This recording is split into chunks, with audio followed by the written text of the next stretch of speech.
J'ai branché le saule qui est ici.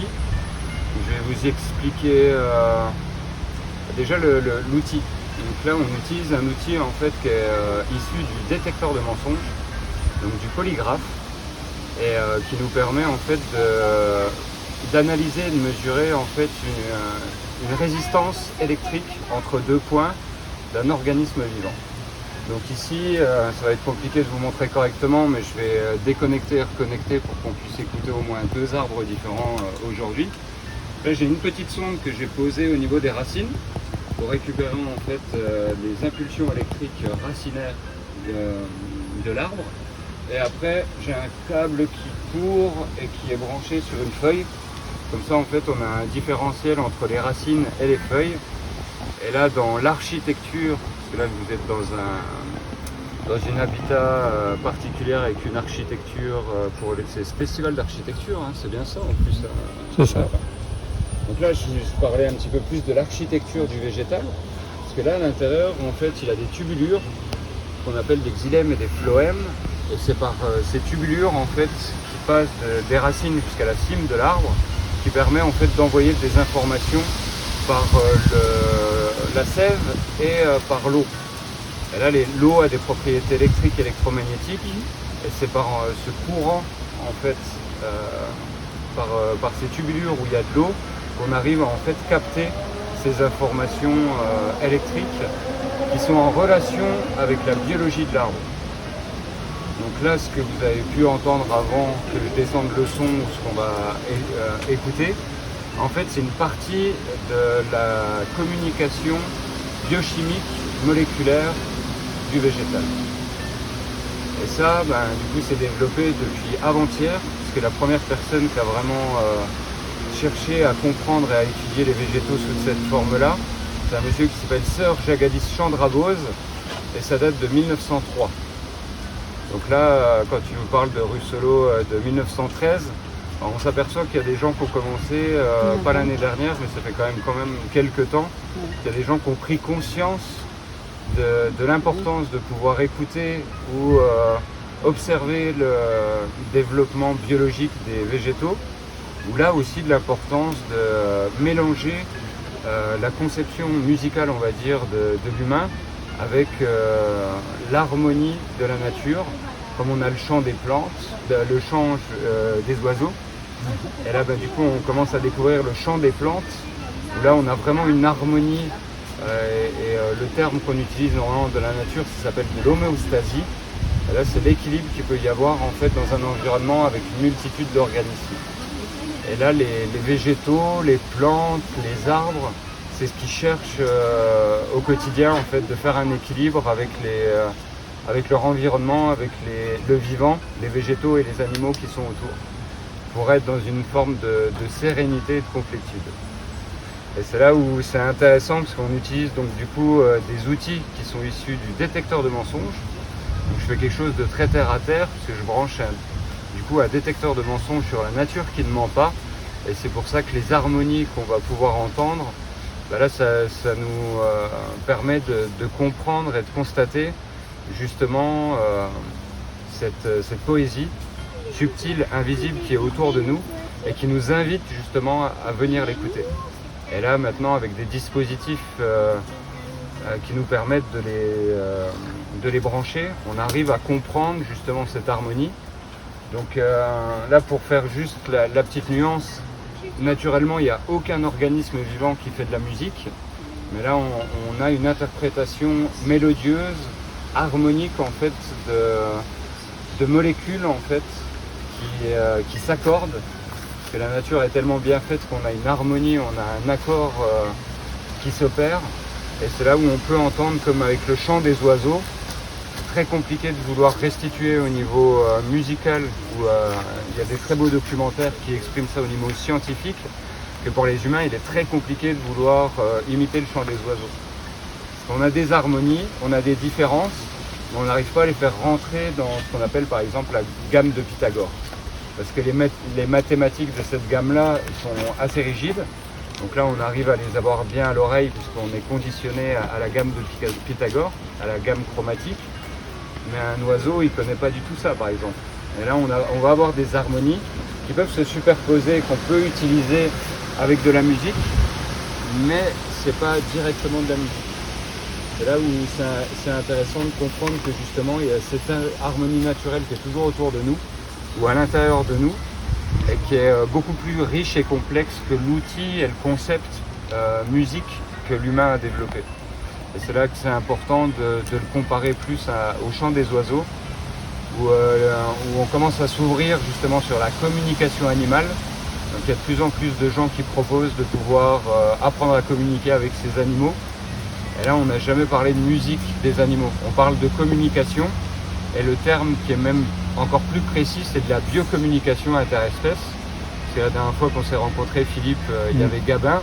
Et là, c'est là où j'ai plaisir aussi de communiquer avec des belles personnes comme Gabin, où là, on parle de la recherche qui s'est faite depuis une 60aine d'années sur la biocommunication, où il y a des personnes qui ont utilisé différents outils pour tenter de rentrer en interaction, par exemple, avec les baleines. Donc là, il y a bien 60 ans, il y a des personnes qui ont utilisé des instruments qu'on appelle des modulaires, où là, on a pu envoyer des sons pour alerter. Donc là, c'est comme on appelle ça aussi des bruits dans la nature. C'est pour alerter et être justement sur le qui-vive, pour être pas dans un contexte, on va dire, de toxicité ou de nocivité. Le bruit permet d'alerter pour conserver son harmonie. C'est comment on peut envoyer une dissonance pour rester dans l'harmonie.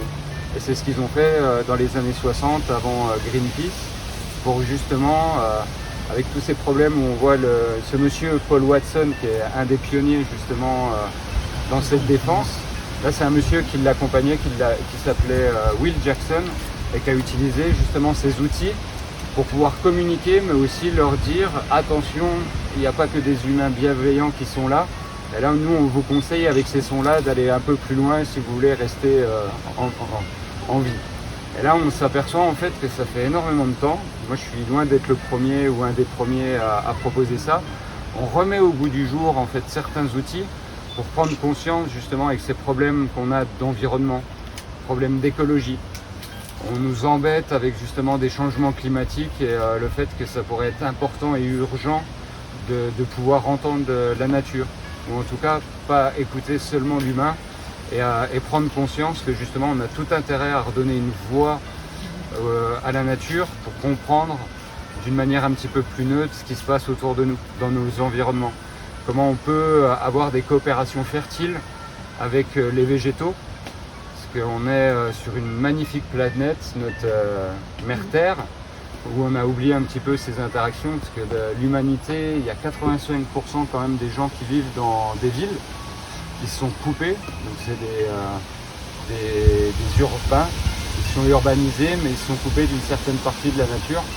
C'est pour ça que c'est très agréable de se retrouver en nature, dans une architecture en plus faite à base de bois et de pierre, et un peu de fer, pour justement cette reconnexion et d'avoir cette possibilité aujourd'hui de l'observer et puis de l'entendre.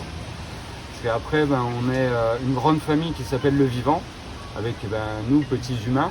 Il y a des animaux et c'est bien chouette qu'on puisse avoir un ami chien avec nous. Et on a toute cette grande famille végétale avec des différentes plantes, différents arbres. Et ce qui est impressionnant, quand on regarde cette belle famille du vivant sur laquelle on s'est coupé, on est en train de revenir, 99% du vivant qui vit sur Terre, c'est du végétal. Donc la majeure partie du vivant, c'est du vert, c'est de la chlorophylle. Et le 1% qui reste, du coup, c'est toute la multitude des espèces animales.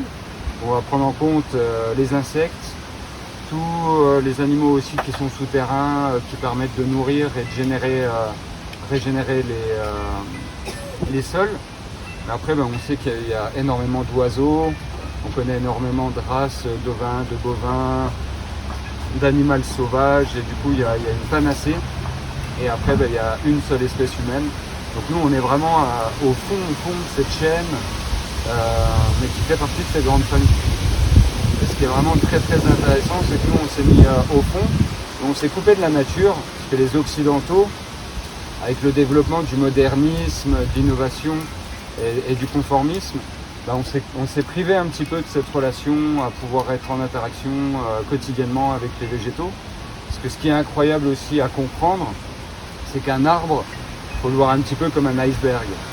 On en voit une partie importante, et la partie la plus importante, on la voit pas parce qu'elle est sous nos pieds.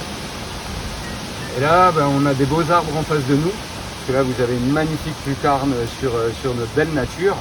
Et les arbres qu'on a en face, qui vous font, on va dire, bien 10-12 mètres, il faut comprendre que là, pour être bien ancrés et qui pérennisent leur action dans le sol, là, s'ils font 10-12 mètres de hauteur, leurs racines, la moyenne, c'est entre 50 et 60 mètres, mais de profondeur.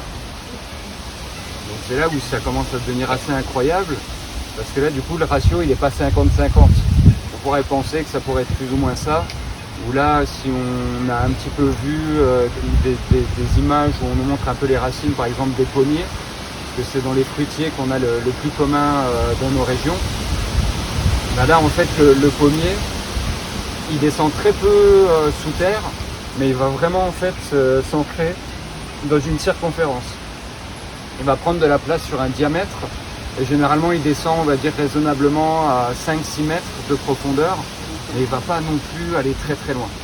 C'est pour ça que malheureusement les fruitiers et puis certains arbres, quand il y a des grosses tempêtes, on les voit se déraciner, parce que justement ils n'ont pas un ancrage avec la racine principale, la racine mère, elle ne va pas chercher aussi loin. Parce que les arbres communs, entre guillemets, ils vont chercher aussi loin pour qu'il y ait en fait un équilibre qui va s'opérer avec ce qu'on appelle les nappes phréatiques.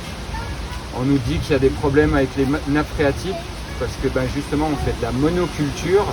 Et là on est en train de s'apercevoir avec 30, 40, 50 ans de monoculture qu'on appauvrit nos sols. Parce qu'on va avoir une culture qui va être spécifique avec ses molécules, mais s'il n'y a pas un renouvellement et du coup différentes espèces, c'est là où on va appauvrir puisqu'on redonne toujours la même information. Et là, tant qu'on redonne la même information, les sols en fait ils se nourrissent pas. Tout ce qui va être petits insectes, tout ce qui va être petits asticots, ils vont aller ailleurs où là du coup ça va être plus fertile, où il y a différents végétaux pour pouvoir se nourrir aussi correctement. Donc là on est en train de réapprendre avec l'agriculture raisonnée depuis une ou deux décennies que il faut qu'on arrête avec la monoculture pour pouvoir avoir différentes espèces, pour pérenniser nos sols et aussi nos nappes phréatiques. Parce que la nappe phréatique, il faut la comprendre en fait un petit peu comme un frigo. Nous, quand on a soif, on sait où est le frigo pour pouvoir aller s'hydrater, pour pouvoir s'alimenter, manger correctement. Et là, en fait, les plantes, elles sont d'une certaine manière un petit peu bloquées parce qu'elles ne sont pas mobiles. Elles vont chercher dans l'environnement, elles vont développer une ingénierie, une architecture qui va permettre de s'alimenter avec des minéraux. Donc là, sous terre, il y a énormément de pierres et de minéraux différents sur lesquels ils vont pouvoir être en contact avec les racines pour pouvoir s'alimenter. Et après, il faut de l'eau pour que la vie se développe.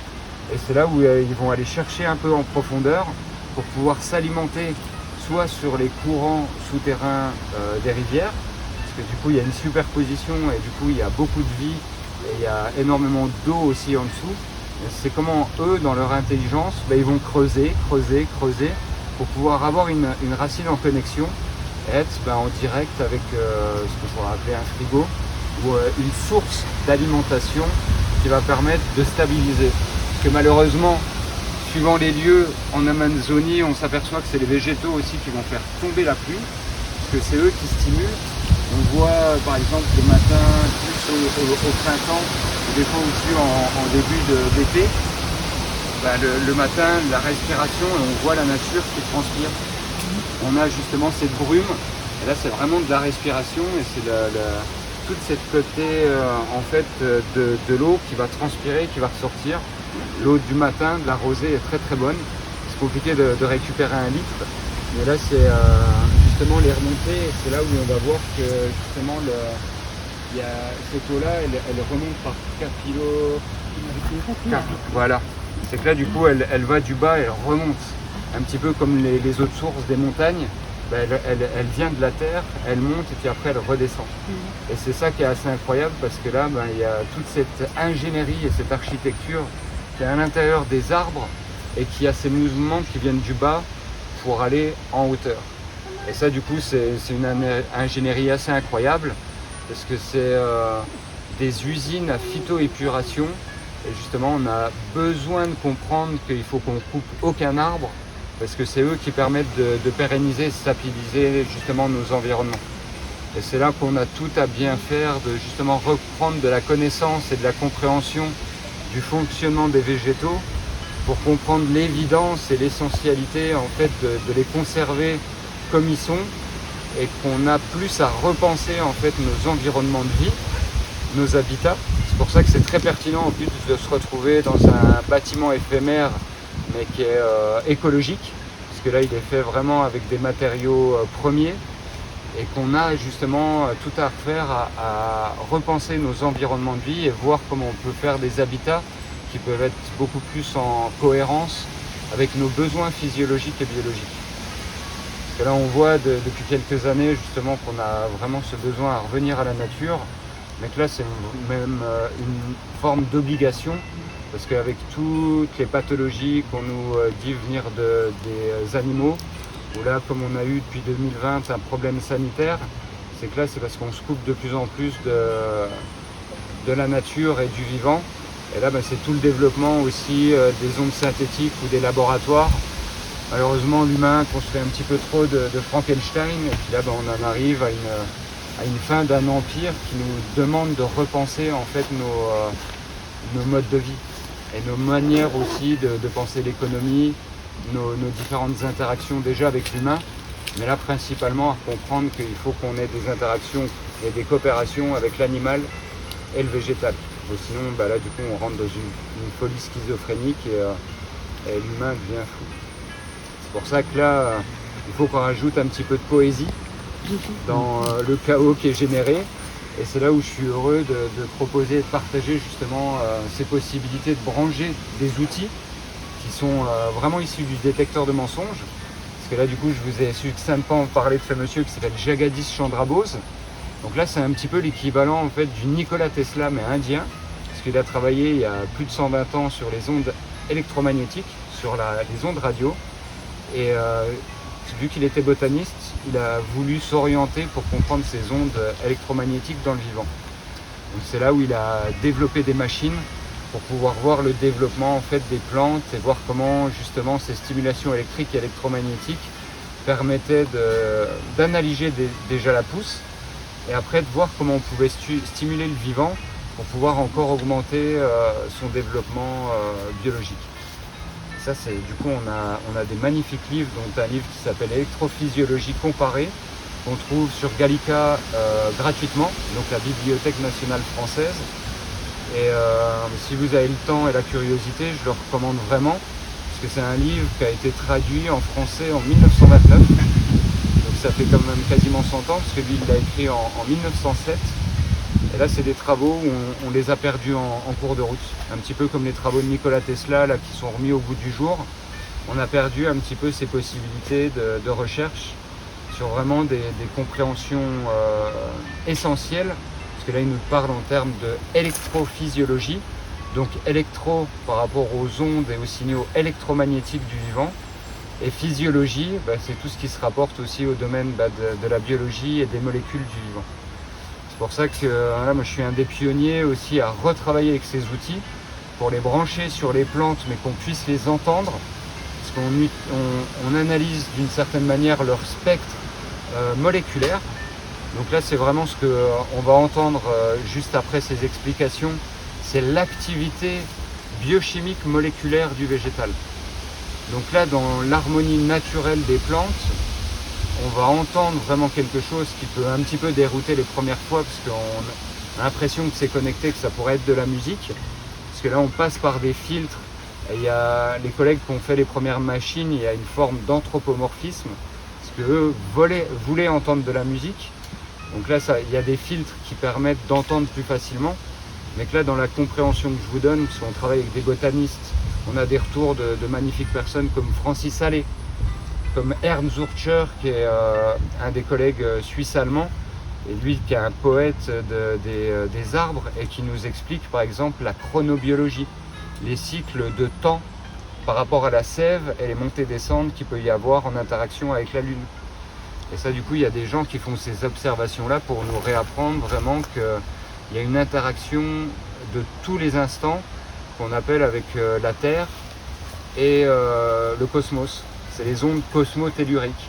Et là, le végétal, dans son interconnexion avec notre environnement, il est autant connecté avec ce qu'on appelle les ondes Schumann. Donc ça, c'est la vibration de la Terre, où la première harmonique elle est à 7,83 Hz. Donc c'est une constante qui ne bougera jamais, parce que là on a besoin d'avoir des constantes justement pour avoir l'équilibre biologique sur Terre.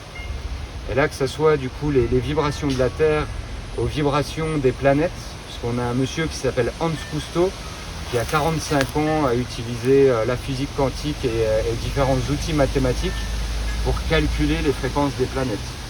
Et il y a des gens qui les utilisent depuis 40 ans en fonction thérapeutique avec des diapasons thérapeutiques, où là on utilise la fréquence du Soleil, la fréquence de Vénus, de Mercure ou de la Terre, parce qu'il y a différentes révolutions. Et là sur une année terrestre, la fréquence c'est la même que ce qu'on appelle le chakra cœur. La fréquence elle est à 136,10 Hz. Et il y a beaucoup de scientifiques qui se posent justement là-dessus pour comprendre les interactions avec le vivant, avec la multitude en fait de cette horloge cosmique qui tourne autour de nous. Et que là on a en fait des interactions à toutes les secondes, à tout moment en fait avec le vivant.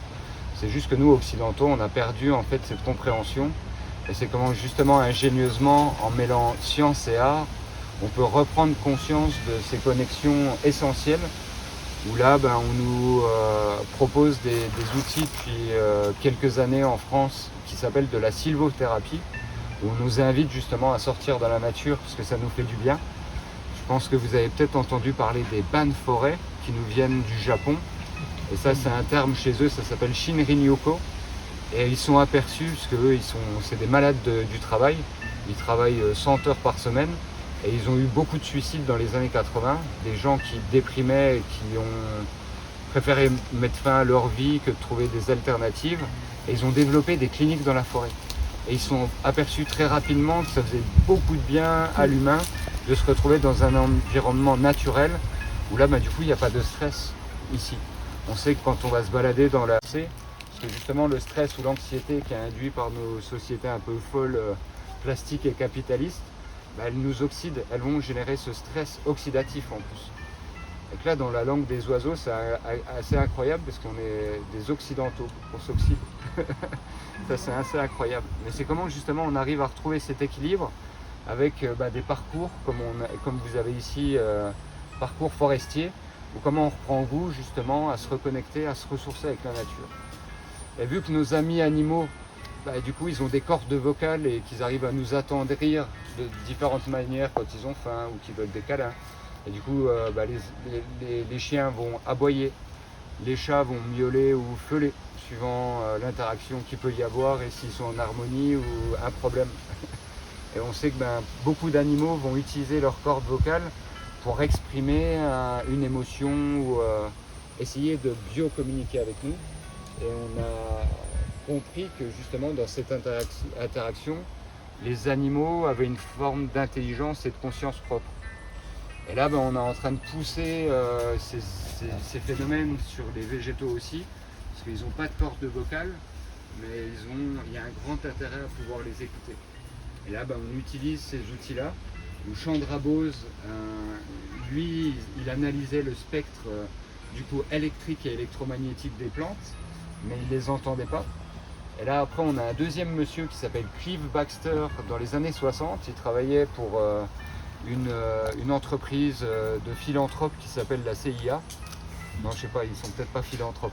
Ils sont plutôt connectés aux militaires et à l'armée. Donc, c'est pas trop de la philanthropie. Mais du coup, Clive Baxter, lui, son travail, c'était de travailler sur le polygraphe. Et un jour, il est rentré chez lui le 2 février 1966. Il a branché, comme régulièrement il branchait son polygraphe sur une plante. Et là, en sortant du travail, il était perdu dans ses pensées. Et il a voulu s'allumer une cigarette. Il a gratté une allumette. Et dans sa tête, il s'est dit, tiens, qu'est-ce que ça ferait à la plante si je lui cramais une feuille. Et sur le polygraphe, il y a eu une interaction directe. La plante a ressenti son intention, sa pensée. Et là, on a 50 années de validation, où là, du coup, les plantes ont été branchées du coup, pour des opérations de la CIA ou même du FBI, puisque dans les années 90, ils avaient des problèmes à trouver des meurtriers sur des scènes de crime.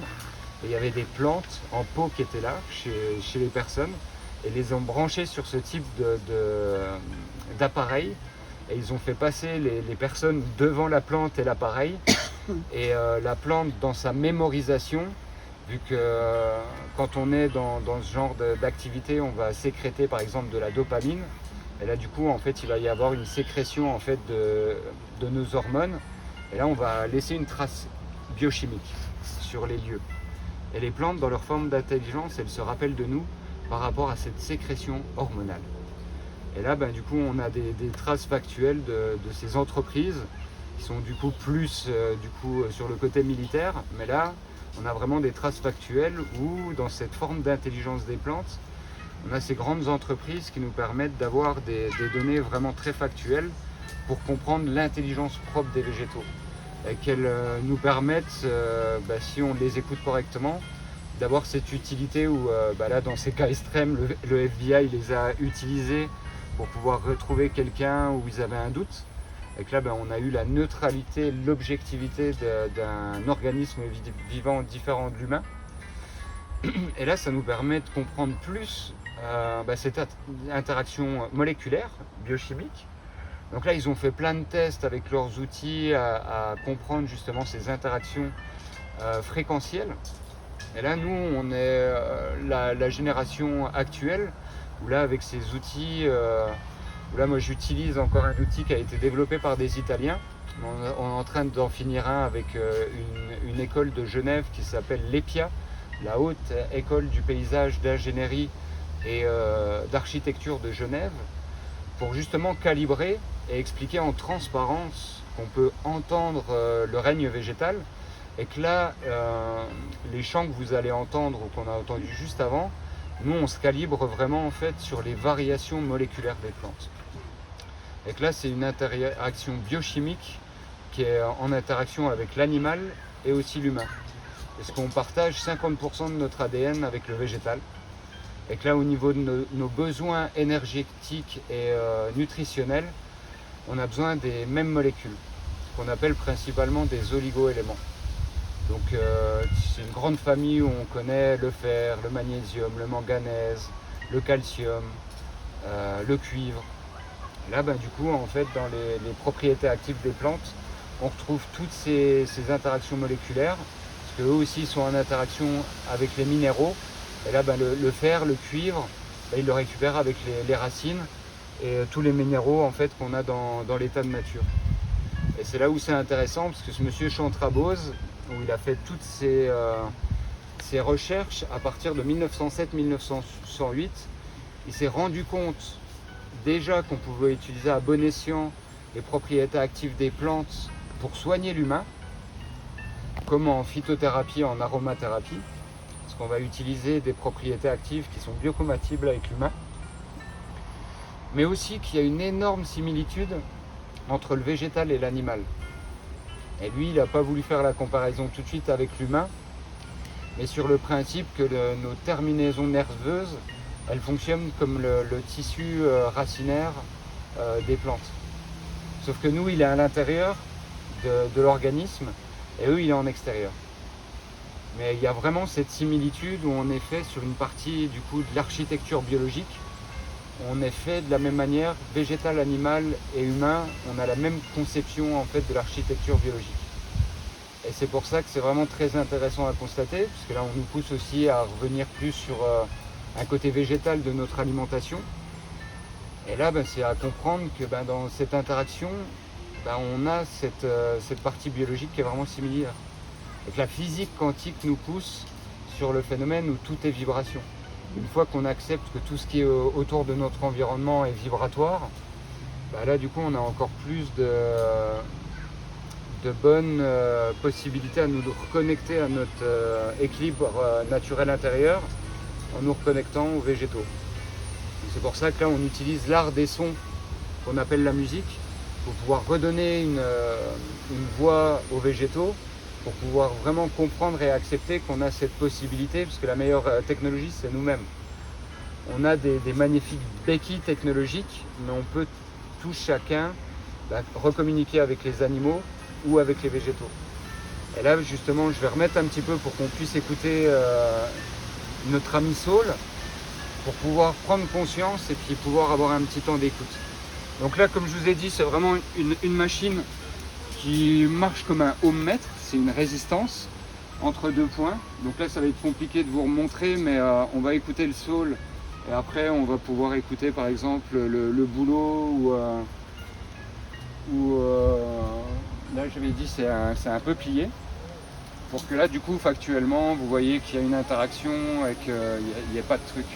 Je ne m'appelle pas Garcimore. Donc là, lui, je suis arrivé un petit peu avant, parce que généralement, quand on branche pour la première fois une plante ou un arbre, ça met un petit peu de temps. Mais lui, ça a été genre 1 minute, parce que j'ai posé mon intention, je lui ai demandé avant, puis là, du coup, il a été enclin, il a souhaité communiquer, partager l'expérience avec nous. Donc j'ai une petite sonde que je vais vous montrer après, en cuivre, que j'ai posée au niveau des racines, pour qu'on puisse récupérer une variation, une intensité électrique au niveau racinaire. Et après on peut voir qu'il y a ce câble là qui parcourt et que là j'ai mis au niveau des feuilles. Donc là en fait ce différentiel permet à l'intelligence propre de l'arbre de renvoyer des informations. Donc là je vais remettre un peu de son. Donc là j'ai un appareil qui me permet de mettre différentes textures au végétal. Et là, j'ai la possibilité de lui mettre 8 pistes différentes, donc on va dire 8 sons ou 8 sonorités différentes. Donc là, sur ma première tranche, j'ai mis ce qu'on appelle un koto.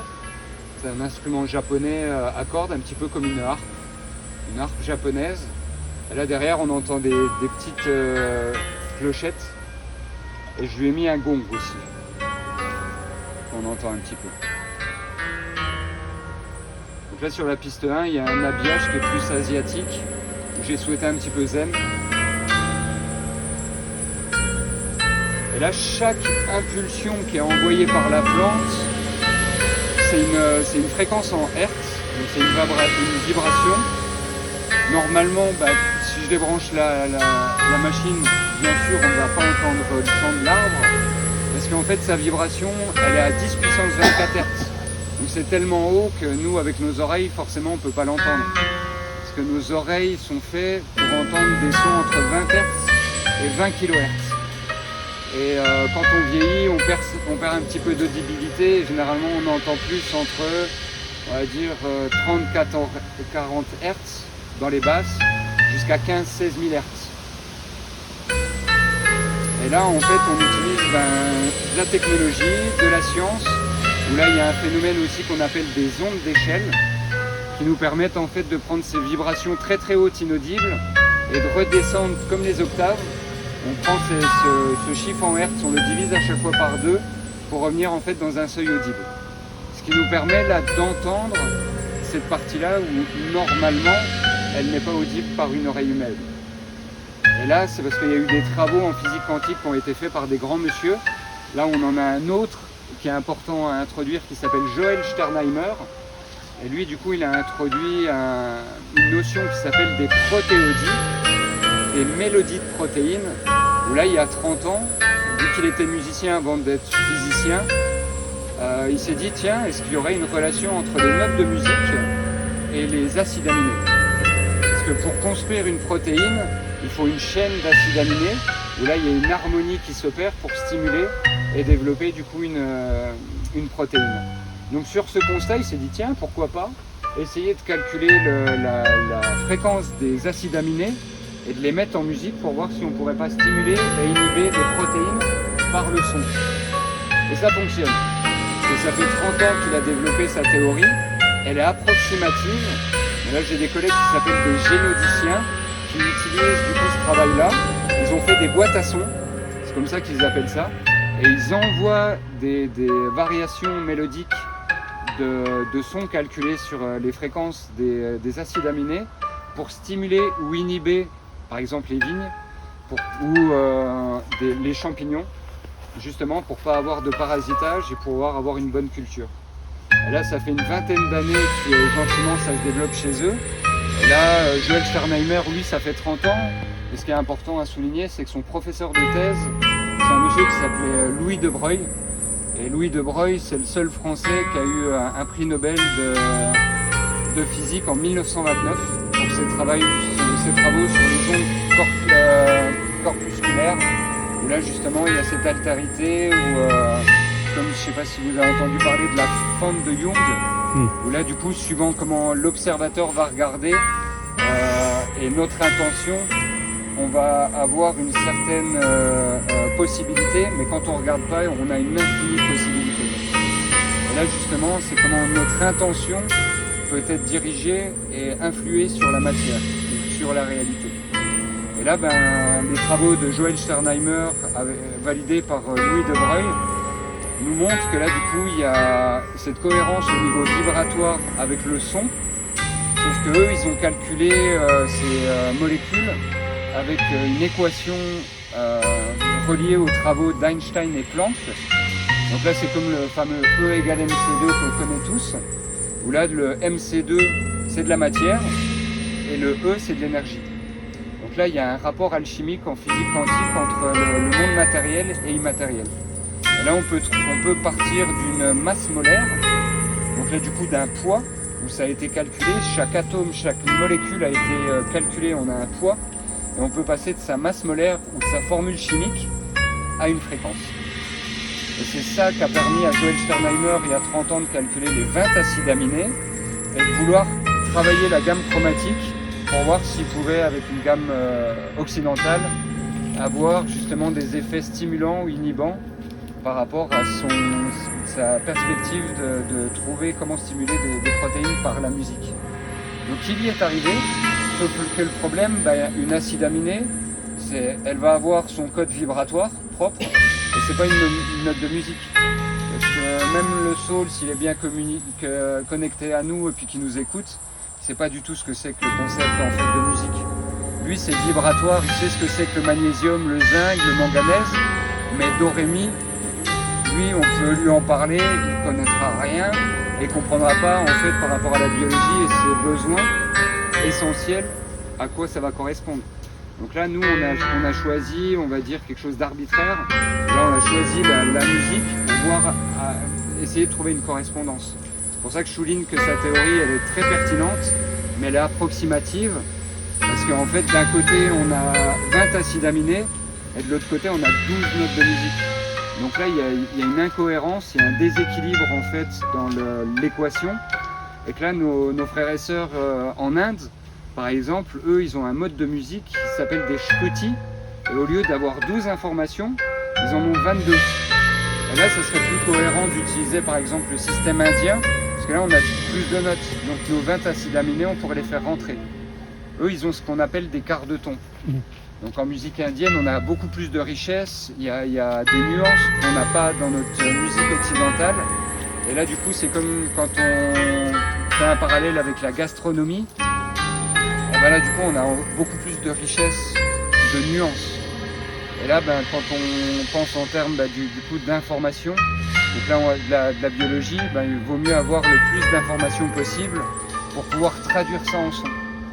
Et là, c'est là où on est en train de finir cette machine avec mes ingénieurs genevois, où là, en fait, il y a même une autre possibilité dans la musique, où là, on a cette gamme chromatique de Pythagore en 12 notes. En Inde, ils en ont 22. On a une gamme aussi des physiciens où on peut découper cet intervalle d'octaves en 54 notes. Donc là déjà ça devient important, on a beaucoup plus de possibilités. Mais là on a aussi la possibilité avec un phénomène qu'on appelle des cents. Et là cette octave on peut la découper en 1200 intervalles. Et là après techniquement, physiologiquement, une oreille normale comme la nôtre, parce que moi j'ai pas l'oreille qu'on appelle parfaite chez les musiciens, où là il y en a certains, ils arrivent vraiment à entendre plein de nuances. Donc là au niveau physiologique en fait on arrive quasiment tous à entendre des intervalles, c'est 20 cents. Et là, si on découpe en 1200 nos 12 notes de musique, j'essaye de simplifier un petit peu, mais on a, suivant les Do et Do dièse, un intervalle d'un demi-ton, ce qu'on appelle un demi-ton chez nous en musique. Ben là, en fait, il y a 200 cents. Et sur les 200, nous, en fait, on arrive à entendre un intervalle tous les 20 cents. Donc, si on a 20 et 200, ben là, du coup, normalement, on devrait entendre 10 notes supplémentaires. Ce qui est énorme. 10 variations en plus entre un Do et un Do dièse. Et une personne qui a une oreille parfaite, c'est des intervalles tous les 4. Donc, ils ont encore 5 fois plus d'informations que nous. Donc c'est là où on se dit, quand on comprend que c'est de l'information vibratoire issue des molécules, et que là on a envie de traduire ça en son, ben là, quand on parle en termes de musicalité, c'est là qu'il faut comprendre tout ce qui peut être musique atonale, parce que là, les tonalités, ça va jouer plus sur les émotions et sur le fait qu'il y a quelque chose d'harmonieux, et quand on utilise de la musique atonale, il y a des dissonances à l'oreille. C'est un petit peu comme le jazz quand on n'est pas habitué à écouter de la musique riche et qui peut être un peu complexe, qui va sortir du cadre. Là, du coup, notre oreille, elle risque de piquer un peu, à dire c'est bizarre, j'ai pas l'habitude d'entendre ça.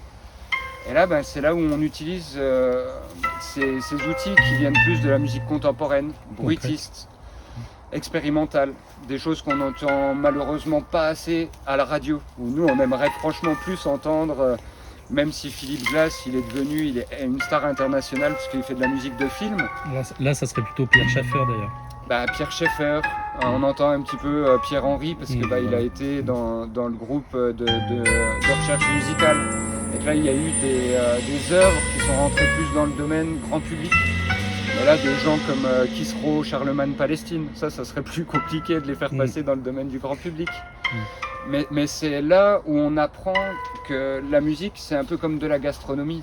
C'est une richesse. Avec du coup l'industrie, on nous a donné quelque chose d'assez rapide à consommer. Ça fait du mal, mais par exemple, je vous conseille de pas du tout écouter du MP3, parce que là, du coup, il y a des problèmes biologiques. Et le MP3, c'est un petit peu comme le McDonald's. C'est de la restauration rapide. Et malheureusement, cette compression, elle permet plus de s'alimenter correctement, parce qu'il n'y a pas de silence et du coup ça nous nourrit plus. C'est un peu comme les problèmes qu'il y a avec l'eau en bouteille. Au lieu que ça nous ressource, en fait ça nous épuise. Et le MP3, il y a vraiment ce problème-là au niveau physiologique. Plus le filtrage. Le filtrage totalement. Plus le filtrage, où là, quand on n'est pas un minimum musicien, qu'on touche pas un petit peu à tous ces filtres, on s'en rend pas compte. Et des fois, on se dit, ouais, comment ça se fait qu'on est fatigué, on écoute des choses et tout, ça nous fait du bien. Là, physiologiquement, en fait, il y a ces problèmes. Donc c'est là où on essaie justement de redonner de la pédagogie et du bon sens. Et c'est là où je suis heureux qu'on puisse avoir des accompagnements aussi sages que les arbres et les plantes, principalement médicinales, pour pouvoir redonner du sens déjà à cette compréhension informationnelle. Et là, l'excuse de pouvoir leur donner la parole, c'est là de comprendre aussi ces phénomènes de musicalité qui sort du cadre qu'on appelle mainstream, où là la radio et tous les sons et tout le côté commercial et industriel qu'on souhaite nous faire consommer.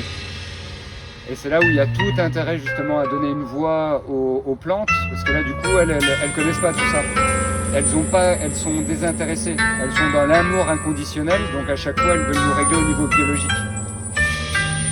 C'est pour ça que là, tout ce que vous entendez, elles vous ont scanné, parce qu'on est tous des organismes vivants, elle ne fait pas l'indistinction, elle n'a pas de problème d'interprétation de conditionnement. Elle nous voit comme un organisme vivant.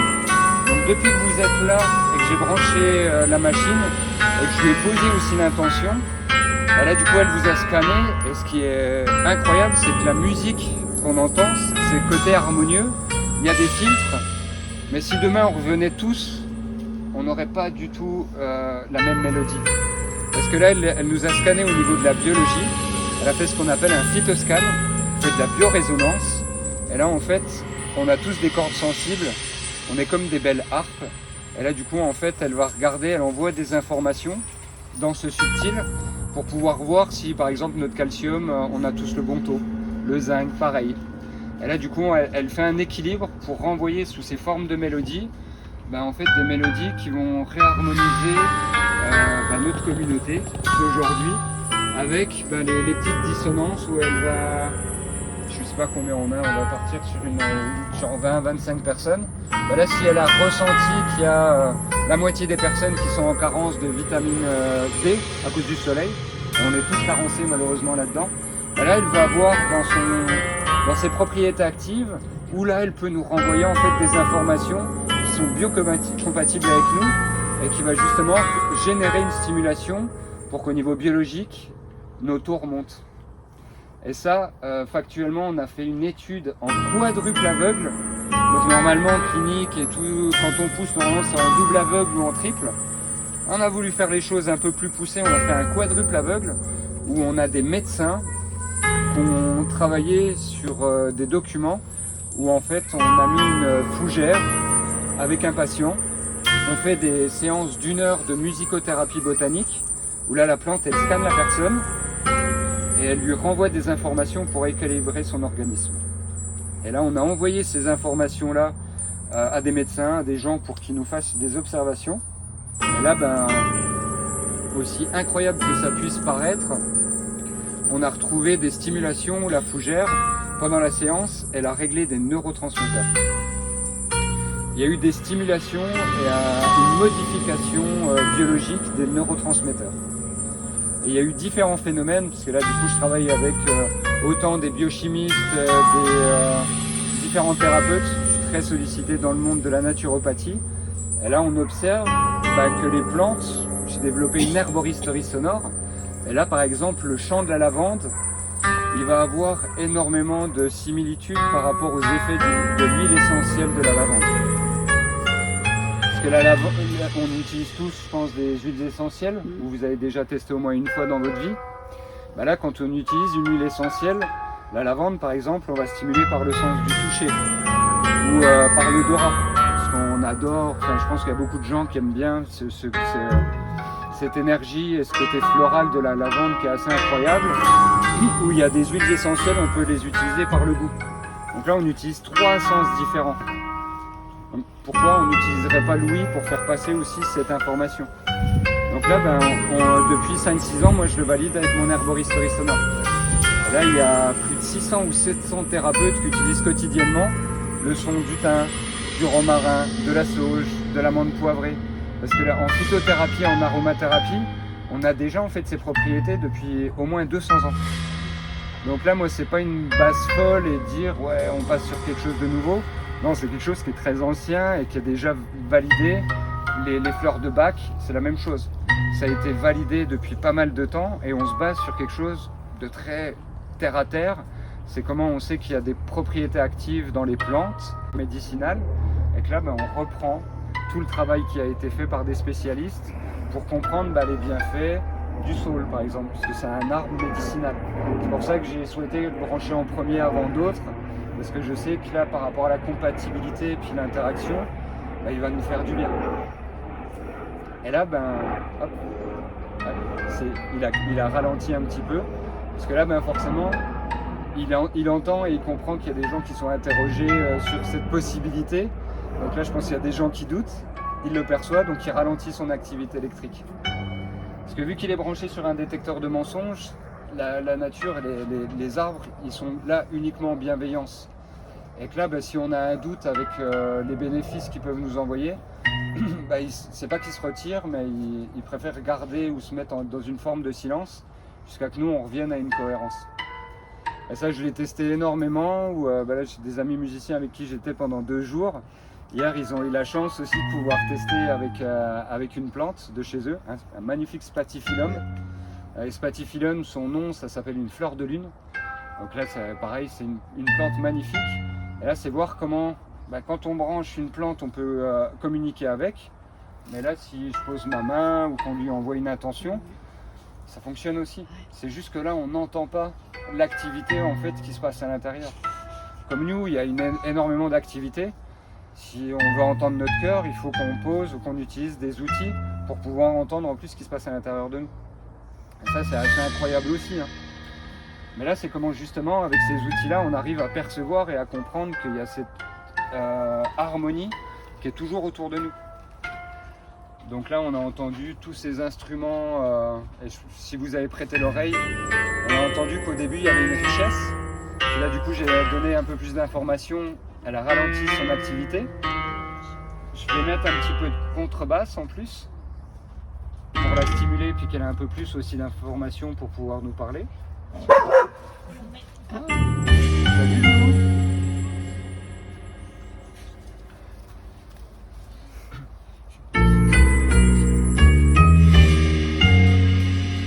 Donc là, je vous propose qu'on l'écoute un petit peu. Et que là, maintenant que je vous ai donné un petit peu ces informations, le sol est là. Vous pouvez lui envoyer des intentions, le remercier aussi. On va voir pour pouvoir le stimuler un petit peu, pour se concentrer sur lui. Où là, je vais lui donner un petit peu plus de matière pour que là, du coup, il nous fasse un petit peu de musique. Histoire que là, justement, il y ait cette interaction thérapeutique avec le son. Où là, du coup, vous pouvez lui envoyer ce que vous souhaitez comme pensée. Positive, hein, j'entends. Parce que maintenant que je vous ai donné un petit peu d'informations, qu'on sait qu'il y a des gens pour la recherche qui les ont maltraités, c'est comment là, du coup, nous, on œuvre correctement. Et que dans l'expérience que je vous propose, c'est là qu'on le stimule pour que là, du coup, il enrichisse son chant, pour que là, du coup, on ait une petite séance de musicothérapie botanique gratuite avec un magnifique sol. Donc là, je lui mets ces sons-là tranquilles de sons asiatiques, qui sont très doux, une belle contrebasse, et je vais lui rajouter un petit peu d'ambiance. Des sons d'ambiance, histoire d'étoffer un petit peu, que son chant soit un petit peu plus riche.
Malheureusement, il n'est pas très accessible, mais s'il y a des personnes qui ont la curiosité ou l'envie de vouloir le toucher, pour le remercier, je vous invite aussi, c'est une expérience qui est possible.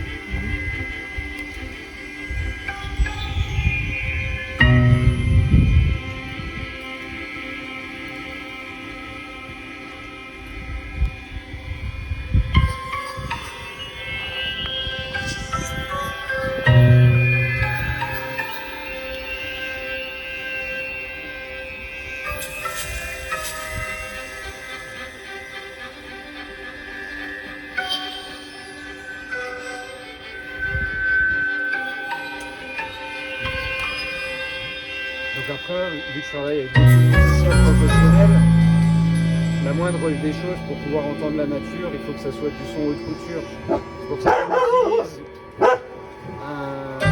du coup, ce qu'on appelle des logiciels de MAO, musique assistée par ordinateur. Là du coup on a des sons très haute fidélité. Là si on ferme les yeux, on ne fera pas la différence si on avait un orchestre avec des musiciens humains qui jouaient. Donc ça permet aussi, dans la première expérience, je comprends tout à fait qu'on puisse douter puis se demander qu'est-ce qui peut se passer, mais c'est comment justement cette expérience, on vous la facilite avec quelque chose de très qualitatif pour pouvoir justement un peu couper le mental. Donc là la plante elle parle plus en fait à notre organisme, à notre biologie, plus qu'à notre cerveau qui est conditionné par notre apprentissage, les expériences qu'on fait. Et là, cette qualité, justement, elle permet plus de respirer et d'entendre vraiment qu'il y a quelque chose de riche, justement, dans la proposition de notre bel ami végétal. C'est petit micro, ça.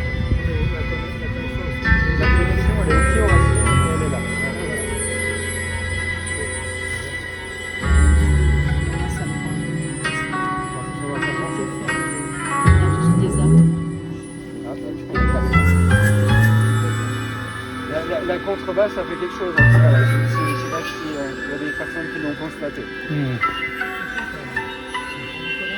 Parce qu'après, voilà, on est tous uniques, mais on est tous faits de la même manière.